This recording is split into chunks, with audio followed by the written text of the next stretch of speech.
I think the name nub, like in the chair, is not only a visual expression, not only comunque thinking about this element as a visual expression of a nub.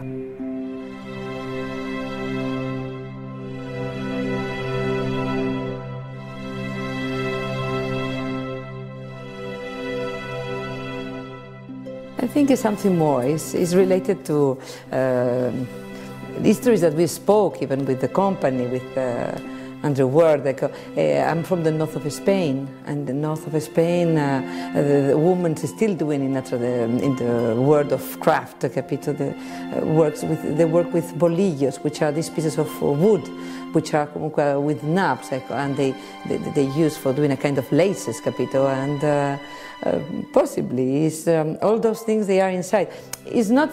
It isn't something that you decide in a very conceptual way. It's something that keeps inside the project and then keeps in the soul of it.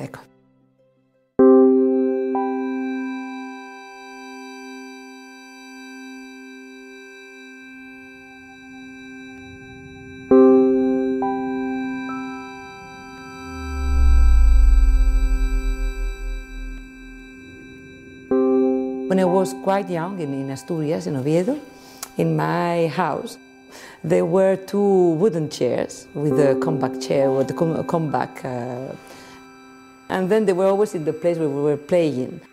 In some way, we create a language, I think, with that element of memory. Then Nub was the place to work and to play. And I like a lot this.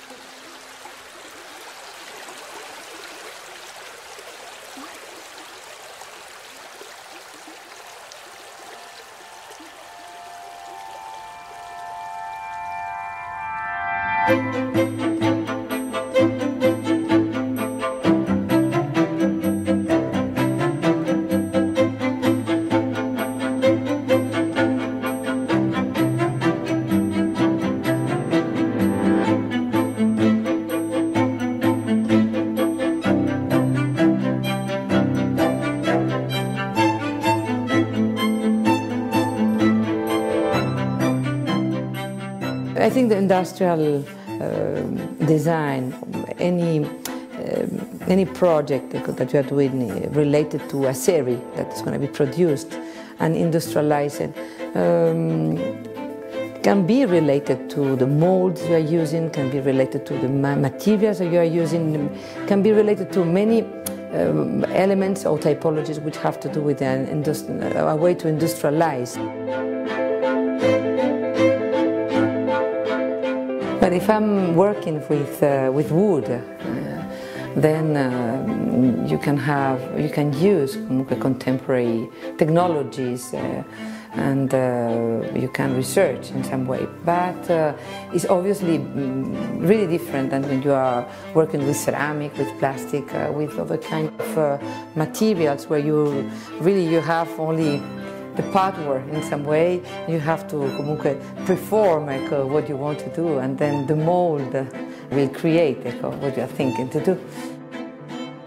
In that case, you are thinking in a very industrial way. The process is absolutely related to the industrial process. But in the case of using wood, you begin to think how much complex I want to create a relation with it.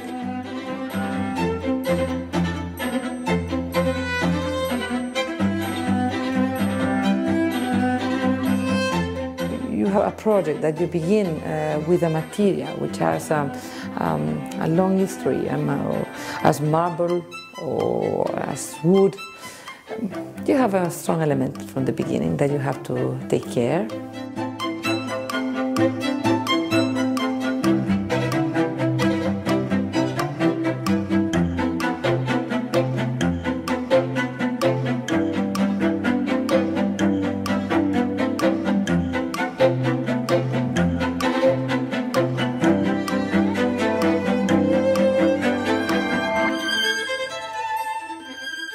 I try in my method of work that each project has a personal soul.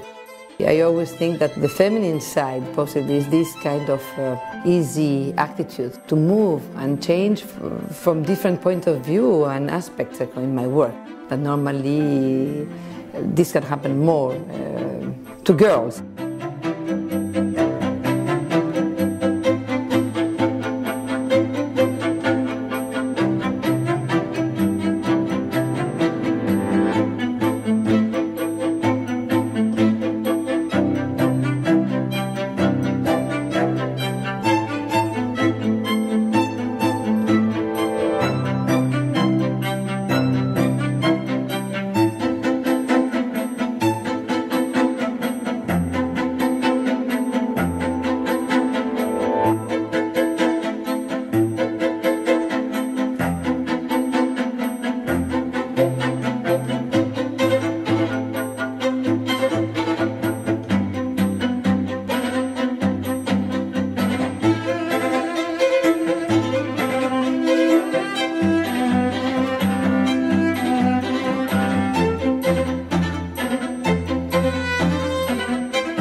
In my opinion, the relation between function and aesthetics and between the concept of beauty in the work of design is obviously more and more connected to arguments as transparency in the process.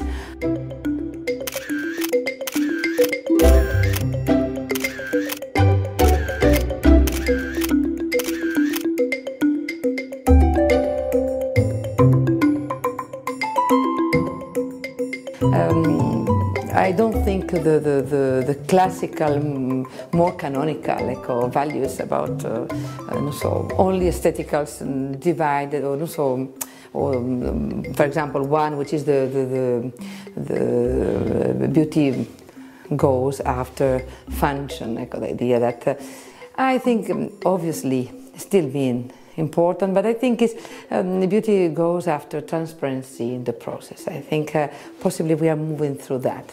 And as you know, in art, the concept of beauty changes so much. It's even interesting. It's not a value. It's not the most important value now in a work of art.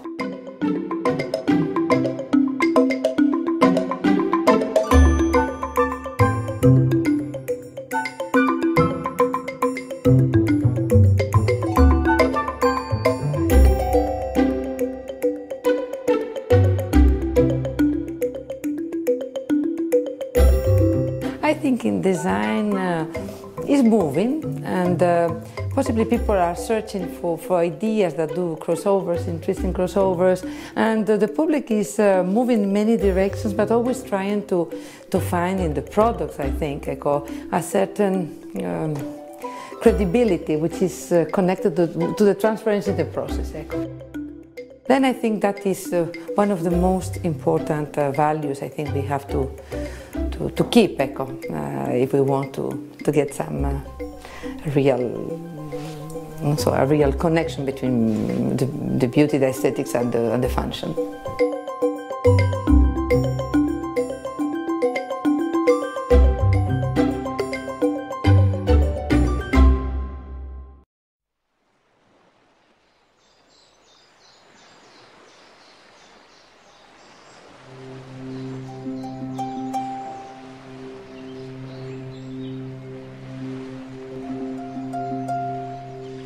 Possibly, as a designer, my idea of design is always related in some way with the habitat, which is surrounding the pieces of design and the human being who is using those tools for living.